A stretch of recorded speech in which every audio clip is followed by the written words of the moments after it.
We're holding now Sotah Daf Mem Dalid. We're going to begin the last line on Mem Gimel Amud Beis. V'Omer Rabbi Yitzchak.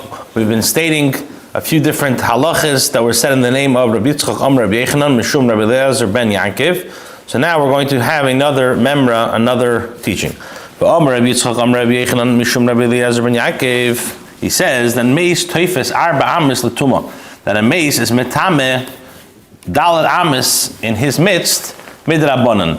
Like Rashi says, midrei raisa, the only time that a person becomes contaminated by touching a mace is if either he actually touches the mace or he is in the same room, and there's an oil, it's in the same room, so then midrei raisa he is tummy. The Chachamim came along and made a gzeira and said that anyone who's in the midst of dalet amis of this mace, he is tummy. The tuna, and we brought, and the Gemara says we can bring a raya from the following Mishnah. The Mishnah says, Chatzer hakever, if you have the courtyard, which is in front of the kever, ha'oimid b'seicha, so somebody who stands in front of it is tar. In the olden days, like Rashi explains that in the olden, we're talking about a case over here that they had a cave and they dug the mace inside of the cave and like the walls of the cave. So the halacha is that in regards to the courtyard that's adjacent to the grave, somebody who stands within it is tar. And the Mishnah says, "V'hu sheyeh ba'arba amis divrei beishamai," as long as the actual space of the caver is arba amis. Yisrael says arba tfachim. It could be even 4 tfachim. The Mishnah says, when does this apply? Shepischa milmaila. That, when do we say it applies? If the entrance to the courtyard was above. So in such a case, there's no concern that one will cover the grave with his body and become tummy when entering the chotzer. However, if the entrance of the caver is from the side, divrei hakol arba amis, everyone agrees that the courtyard must be at least arba amis. In other words, even Beis Hillel will agree that it has to be arba amis al arba amis. So now the Gemara challenges the following Mishnah. Klapi laye. So that literally it means, in what direction are you going? In other words, that you're saying that there's a difference between the position of the entrance. If it's in the middle, then it's one halach. If it's on the side, then it has to be even bigger. So the Gemara says, Midrach Adrab, on the contrary. Min hatzad, if one enters from the side, Midrich Vinofik, he can slip away and exit without becoming tummy. Milmaila, but if the entrance is from above, then it's impossible that he will not go under the oil of the grave, and therefore, l'chayra should be tummy. Ella, rather, I'm wondering we should change that to Pischam and Atzad. When is this whole machlekes if the entrance is from the side? Pischam and if it's from on top, Arba Amis, then it has to be Arba Amis. When do we say this is by Chatzer HaKever the Mesaimim Michi Tzosa? Is when the courtyard, which is adjacent to the caver, whose mechitza was delineated. But if there's only a dead person lying there without any enclosures, then toughest, then a person who occupies it, then the mace occupies it and it affects the surroundings of arba amas. We learned in the Mishnah, Mi'a ish asher eidas isha.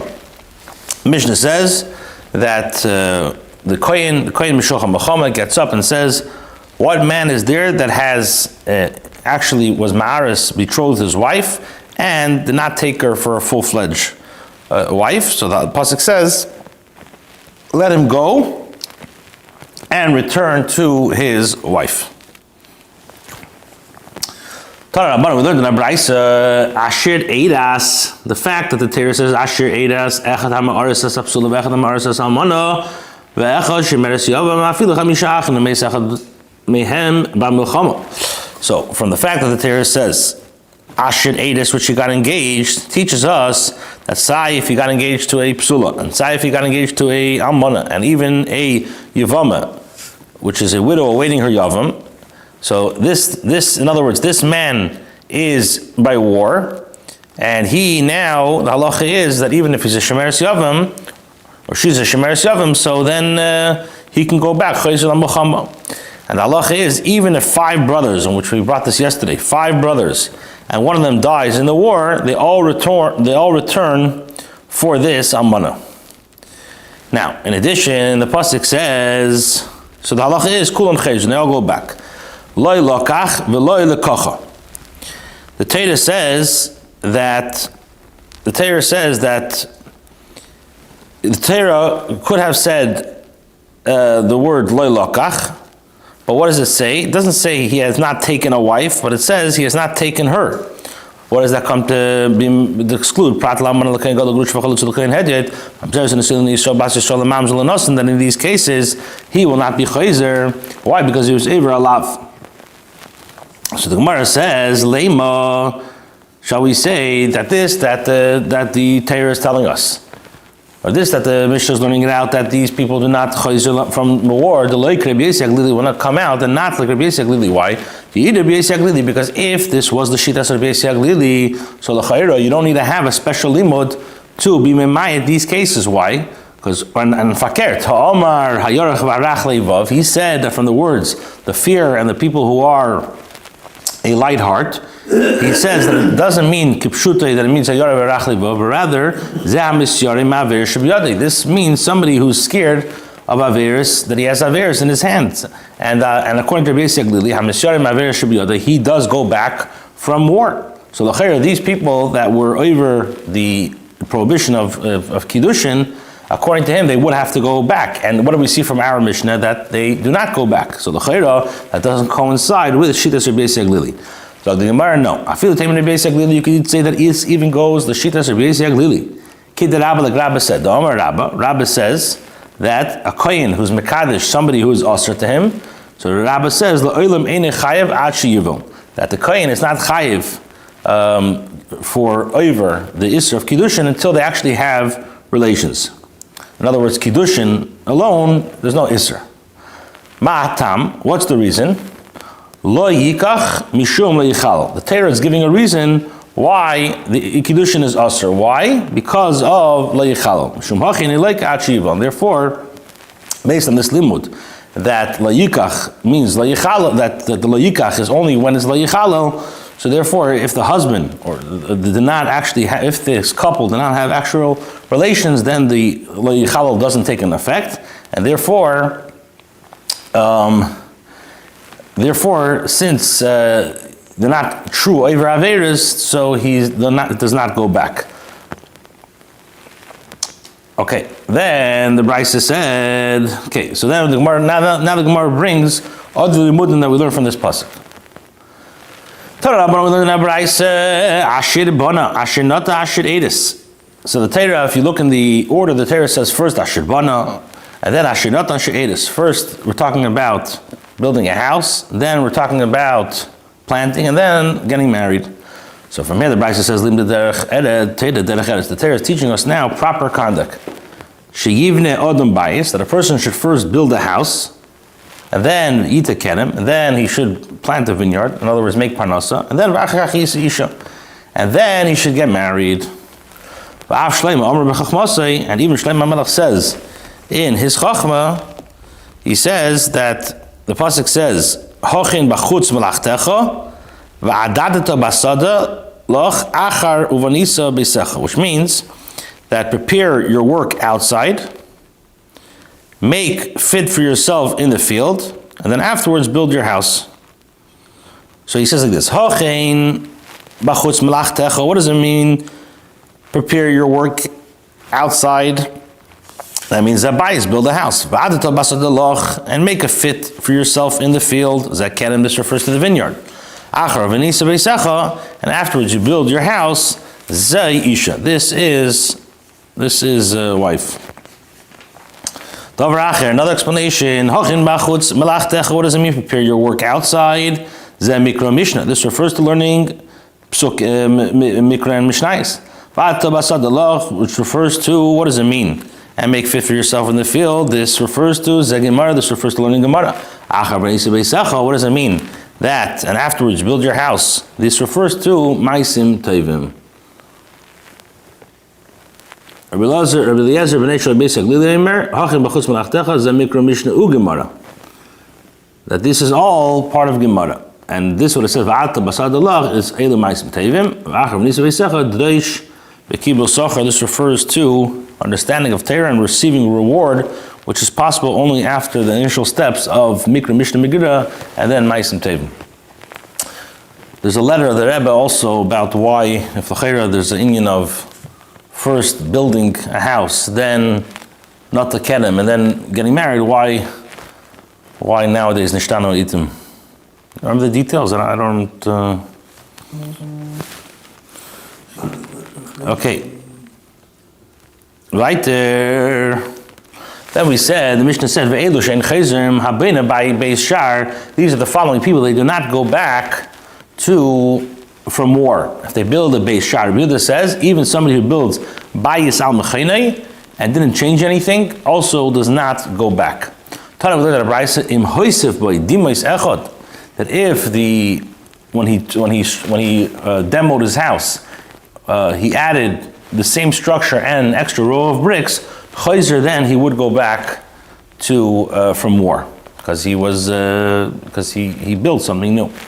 Then we learned in the Mishnah, then we learned in the Mishnah that if somebody built, Rabbi Eliezer says somebody who builds a brick house in Sharon will not return. Why? Because the owner renews it twice in a period of 7 years. So since he has to renew it, it's not considered like a permanent structure. Then the Mishnah says, these are the men who do not even move from their places. What does it say?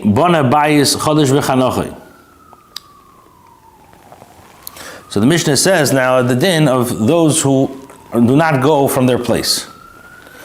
We learned in a Braisa, Isha Chadasha, the Torah says that when somebody marries a new wife, he doesn't go to war. Ainli Ella Isha Chadasha. From this pasuk I know about a new wife. What do I know about Almana Grusha? Somebody marries an Almana Grusha, what do we know that also he doesn't go to war? Talmud Leimer, that's what the pasuk says, Isha. The fact that the Torah uses the expression Isha is they call welcome any type of wife. Im Kain asks the Braisa, Matam Leimer Isha Chadasha. So why does the Torah stress Isha Chadasha, a new wife, if it means any wife? So where it teaches us that Misha Chadasha Loi doesn't mean a girl who's never married. It means somebody who's new for him. So Yatsa Machzir Grushasa She'ein Chadasha Loi, which will exclude a wife who was married to him, and then now he's bring her back as a second marriage. We learned in a Braisa, it says in regards to Isha Chadasha, Lo Yetze Batzava, that he does not go out to war. Yochol, you would think that Batzava Hu Lo Yetze. Aval Yaspik Ma'im wasn't be talking Hadrachim. You would think that he does not go out to war, but he still has to stand on the sidelines and provide water, sustenance, and fix up the roads. Like we explained yesterday about Ma'urcha Machama, that's what the pasuk says, that he should not go to anything. In other words, this person who had a full-fledged marriage does not provide, not mayim, not mazin for the people in the war, and he does not doesn't move from his location. Then the Braisa says, I would think that maybe somebody who built a house but did not inaugurate it, or somebody who planted a kedem and also was not mechalit, or somebody who got engaged to a woman but didn't have a full-fledged marriage, you would think also that they don't move from their place. That's what the pasuk says. Allah, that's why the pasuk uses the expression Allah. What do we learn from here? Allah yata mavir, that over here, this guy does not leave his place, but other people have to leave their place. Who is that? Somebody who's a b'nei bayis v'anesi isha. If the Torah writes by somebody who marries a woman, lo yaver, olav, l'chol davar, which teaches me that he doesn't go from his house, lo yotze batzava lamali. So why does the Torah have to say lo yotze batzava again? So my answer is laver olav b'shnei lavin, to tell me that a person who goes out to war, b'shana d'ishena, is over onto lavin. Okay, now your Mishnah, new Mishnah. The Mishnah continues the discussion of the speech given before the battle by the Kohen Mishocha Machama. And he has the shiurim who are mashmiya, like we said yesterday. Yosva shiurim dabar la'am, the Mishnah says, and the officer shall speak further to the people. And what should they say? They should say, we said the pasuk then that Mihoish hayoriv rachal livov, who is the man who is fearful and faint-heartedness. Okay, so now the Mishnah says, Rabbi Kiva says hayoriv rachal livov. When we say, the pasuk says that somebody who is fearful and faint-hearted, so according to Rabbi Kiva, that means kimashmo. It means that it's understood as it indicates. Which means that this person is not able to stand in the battle ranks and see the drawing of the sword, because it will terrify him. That's what it means, according to Rabbi Akiva. Rabbi S says no. Which we said a few times yesterday, doesn't literally mean that he's scared of battle ranks and drawn swords, but rather he's fearful, means he's afraid because of the sins that he has. So he too has to return. And therefore the Torah provided him with all these additional reasons for the exemption of the army. Why? In other words, the Torah doesn't want to embarrass somebody who has aver shebiyadei. So the Torah says there's a lot of other reasons why a person could really go back from war. So in this way, the sinner, the Eivra Averis, he could leave the battle without having to publicly acknowledge that he is Eivra Averis. Weiter, Rabbi S says, Amana l'kohen gadol grush v'chalutza l'kohen hedyet. An Amana gets married to a kohen gadol, grush v'chalutza to a kohen hedyet, mamzer son Yisrael Yisrael, bas Yisrael l'mamz l'nosin, hu har yorei v'rach livov. These are all under the category of fearful and faint-hearted, and he fears that the sin will basically jeopardize the safety of war. Okay, then the Mishnah continues and says, and it shall be, when the officers continue speaking to the people, the captains of the legions shall be appointed at the head of the people. Now, the Mishnah adds, now, after the Kohen Meshucha Mechama finishes and the shiurim finished this whole speech, so they would place the very strong men in front of everybody, and basically they would surround the nation. Ma'amidin skifin, they would put like the very strong men, lifneim, in front of them, and they had these iron rods in front of them, and anybody who wanted to now attempt to turn back, in other words, they gave everybody ample time to go back. And they were very clear. If you did A, B, and C, now it's time to go back. If, for whatever reason, the person chose to stay there, and now he got terrified and got scared, so the halacha is that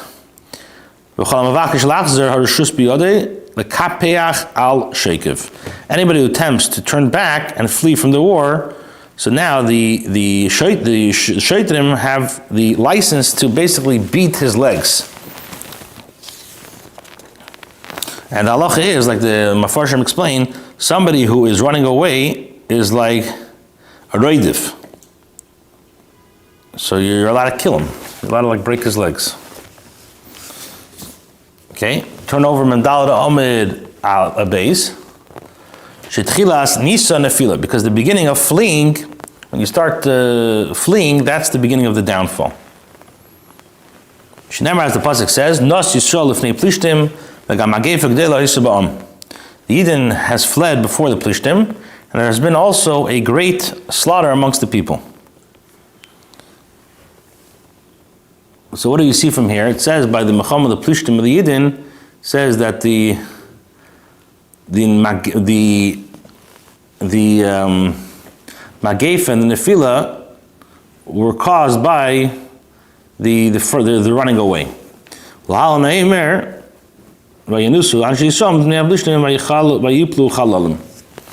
And then it says, and the men of Yisrael fled from before the Plishtim and fell down in over there.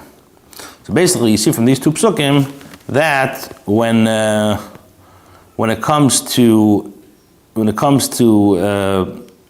you're afraid and you start running away, that's when all the problems start.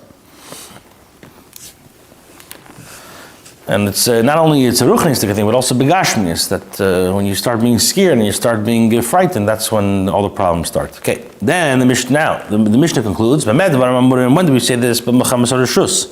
This is all with regards to a mechamas reshus, which is an elective war. But mechamas mitzvah, when it comes to mechamas mitzvah, kol yitzin, everybody has to go to war. Even a chasen and a kala. So that's by mechamas mitzvah, but mechamas reshus chayva, kol yitzin, afilu chasen mecheder v'chala mechupasei, even a chasen from his room and a bride from her wedding canopy. Fine. So this is what the Mishnah says. Just to make a recap. The shaitanim continue to speak, and says mi ha'ish asher ayare v'rach levav. So Rabbi Kiva says it means kemashmo, that he's pasha scared of war. Rabbi S Greenwald says it means that somebody who's scared of mitzvahs, and the Torah is just saying other reasons to weasel out in order not to embarrass somebody who has averis. Rabbi S says in the Amanul Kain Gadol in these cases they are under the category of hayare v'rach levav. Then the pasuk says, the Mishnah says that when the shaitan is finished to speak, and then upakti saritzavar ispirisham, so they have people surrounding the Bnei Yisrael, that anybody who wants to go back, they could break their legs. Why? Because the beginning of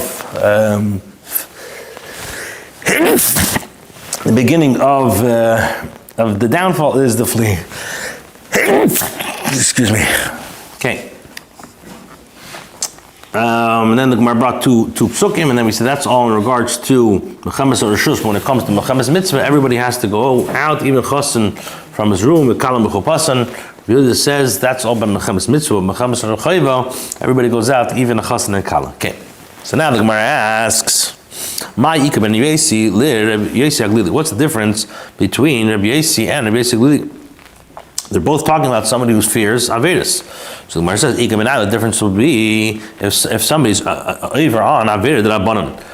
Somebody's over on Avera only midrabanan. In other words, according to basically he does go back. According to Besi, he doesn't go back only on Averis which are Deiraisa. For example, somebody a Kohen Gadol marries an Amana. Now the Gemara adds and says, come on, Azal de Tanya.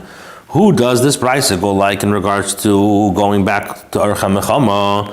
That im sach ben tefila litfila, a person talks between putting on tefillin shel yad to tefillin on tefillin shel reish, aveda biyadei. So he gets an aveda. In other words, if he doesn't make another bracha again between if a person is putting on tefillin shel yad and then he speaks and doesn't make another bracha by tefillin shel reish, so that's an aveda shel biyadei. And he has to go back, because that's considered like Iver Avera. Keman, who does this call like Rabbi S Greenwald, who holds that he's choizer even for Averas d'Rabbanan, for example, like brachas. Then the Gemara says, Man Tana Allah the Tana Rabbanan. The Gemara asks, who's the Tana who taught this halacha that the Chacham taught in our brisa? Shama kol krona is v'yirtia, if a person heard the sound of trumpets and trembled, hagofes tris and v'yirtia. Or he heard the knocking of the shields and he trembled. He heard the sharpening of the swords and urine came down his knees in fear, so he returns to the battlefront. He has to go back. Come on. Shall we say that this is Rabbi Akiva and not Rabbi S Greenwald? Because according to Rabbi Akiva, he goes back because pushed from the actual fear. According to Rabbi S Greenwald, what is Yarei V'Rach Levav? Only Averis, not the Etzim B'chama. So l'chayda, maybe this is only according to Rabbi Akiva and not to Rabbi S Greenwald. So the more answers, if Rabbi S Greenwald made that, no, even Rabbi S Greenwald will agree that he goes back over here. Why? Because there's another passage that says, lest his brethren's heart melt as his heart. So in other words, someone who's clearly frightened, he's pished in the hazen, so then he's frightened. He has to go back. Okay. Weiter. The Mishnah said, "It shall be when the officers conclude." Right, and then we said the halacha is that when they start fleeing, we break their feet because there's tchilas nisa and nefila. So now, the Gemara asks, nisa nefila. Now, the phrase it says, because the beginning of fleeing is downfall. It appears backwards. The Mishnah should have said, because the beginning of the downfall is the act of fleeing. That's the grammatically correct. So the Gemara says, so the Gemara Taka concedes and says that you have to say the beginning of downfall is the act of fleeing. Then the Mishnah says, when these halachas apply, dafka in regards to the elective war, as opposed to mechemes choiva and obligatory wars and wars which is mandated by a mitzvah. He says the elective war that the chachamim is the same as a war, a mitzvah referenced by Rabbi Yehuda. And mitzvah rabbanan zu yicheved Rabbi Yehuda. Okay, Omar Rava says,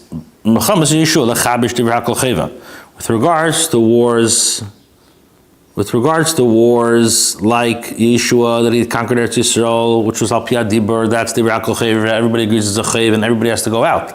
When it comes to like David had to expand the Gvul of Eretz Yisrael and take taxes from the Goyim, everybody agrees that that's a Rishus. So Kipligi, when does Rabbanan and Rabbi Yehuda argue is in order to weaken the strength of the Goyim, in order that they should not have any strength to fight the Goyim. Mar, Karli mitzvah. Rabbi Yehuda is going to hold that this is a mitzvah. Mar and Tanakam are going to hold Karli Rishus is a Rishus. And not everybody goes out to war. And the nafkamina is, if it's a Rishus or a mitzvah, is la'isik b'mitzvah patam min mitzvah. As we know, the famous din is somebody who's isik b'mitzvah is patam min mitzvah. So according to Rabbi Yehuda, this mechama is called a mitzvah, so therefore isik b'mitzvah. If somebody is involved in one mitzvah, then he's pater from going to the mitzvah of war. According to Tanakama, this is a Rishus. So even if somebody, let's say, is involved in this mitzvah, he's still chayav in another mitzvah because that's not considered a isik b'mitzvah.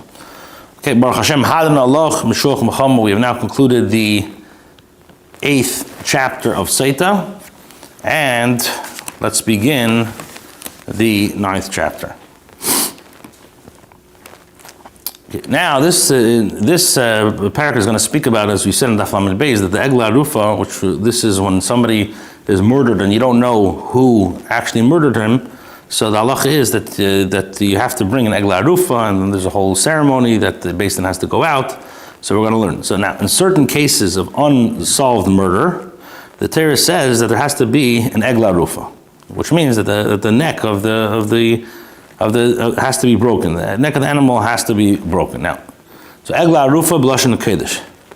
Now, during this whole ritual, the Dayanim have to confess, have to say it in lashon kodesh. They have to say it in Hebrew. Like it says, as it says, that if one be found slain in the land, and from here we learn, the pasuk says, that it means if a person is found slain in the land, so the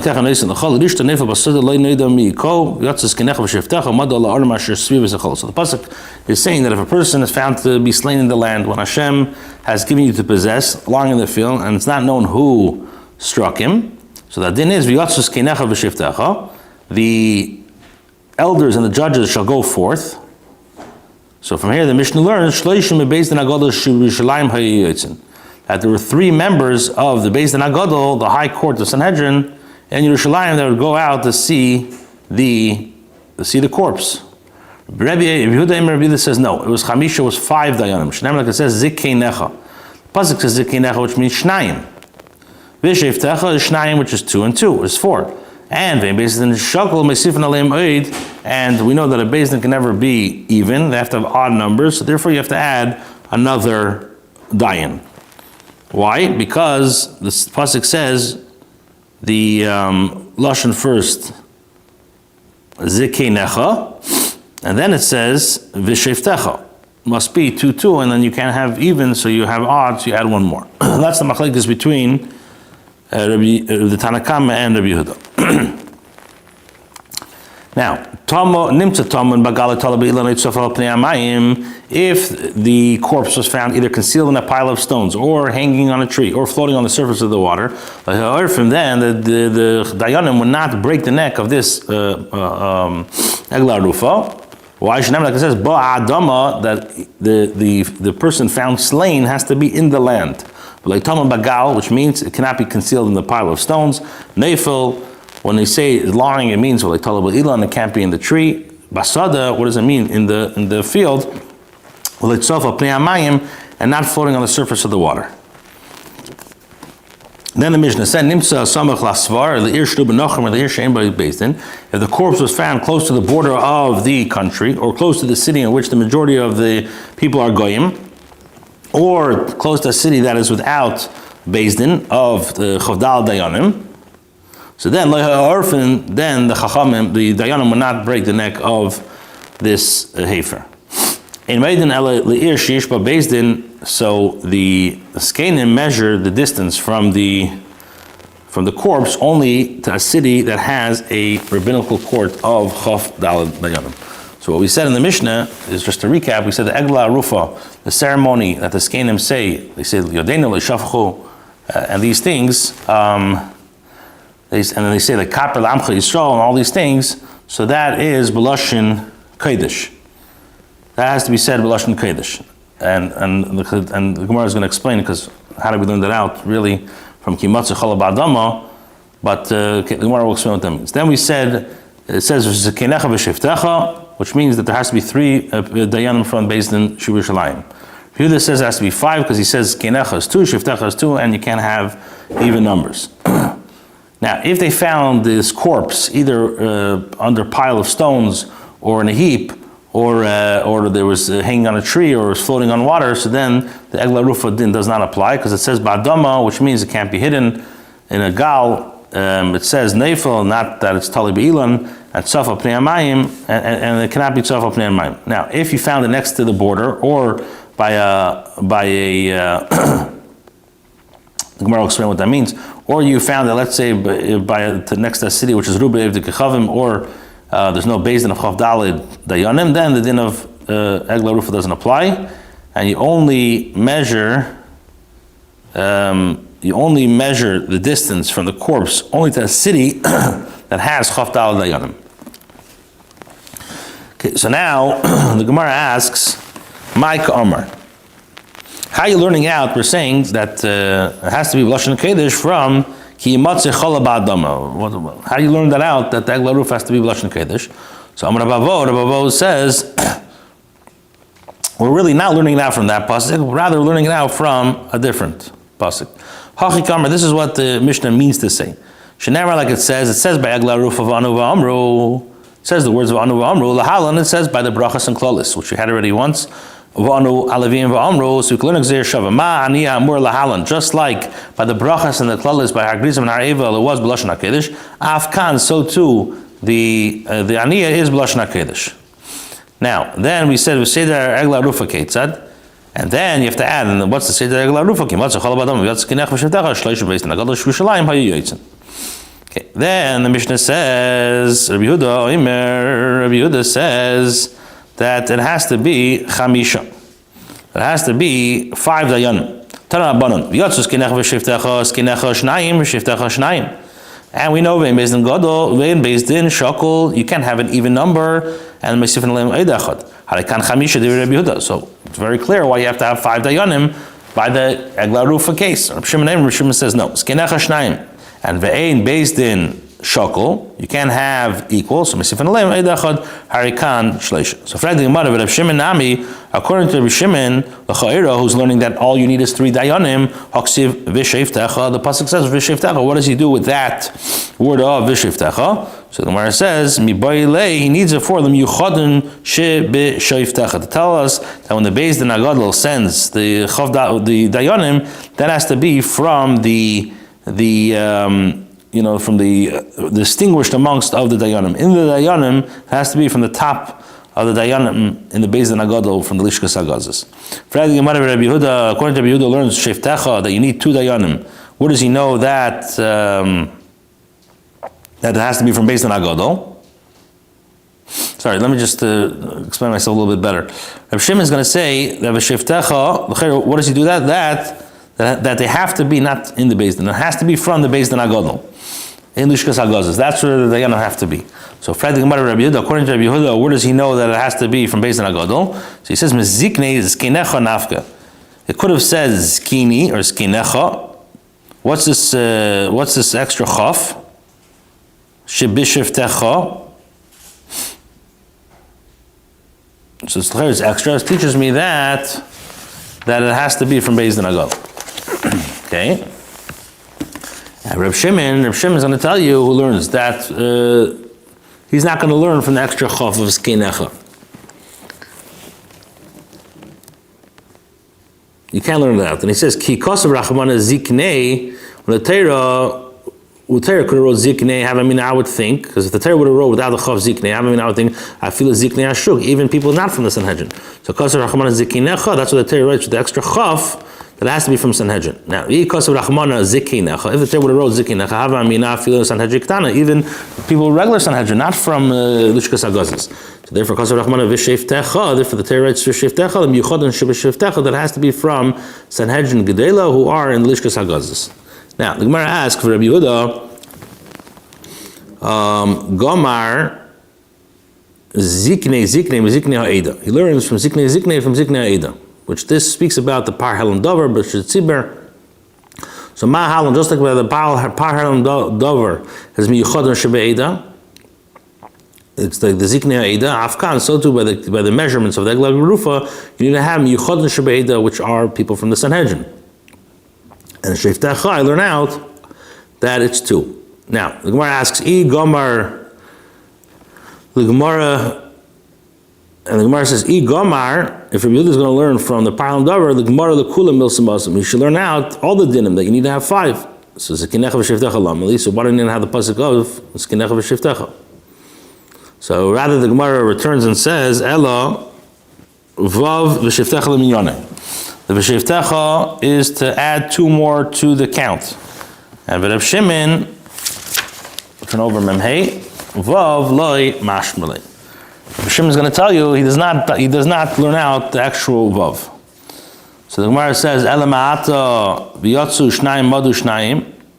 So if you're going to learn that out, then Chayr will come out that from v'yatzu's 2, madu's 2, and Rabbi Yehuda arikan tisha. So it will come out that according to Rabbi Yehuda you need to have 9 judges, and Rabbi Shimon harikan shiva. And according to Rabbi Shimon you need to have 7. So the Gemara says Ahum be'lechet that you need for we learned in the Brayso. V'yatzu, what does it mean? And they shall go out. That's hein v'lo shluchin. That they themselves have to go out and not the shluchim. Umadadu, and what does it mean that they have to measure? Shafilu nimtza ba'alil le'ir how you made in. What does it mean they shall measure? It teaches us that even if the corpse was found clearly near to a particular city, then nevertheless they measure the distance. Shemitzvah l'asivim dida. It's still a mitzvah to engage in this act of measurement. Okay, we'll take a 5-minute break and then continue.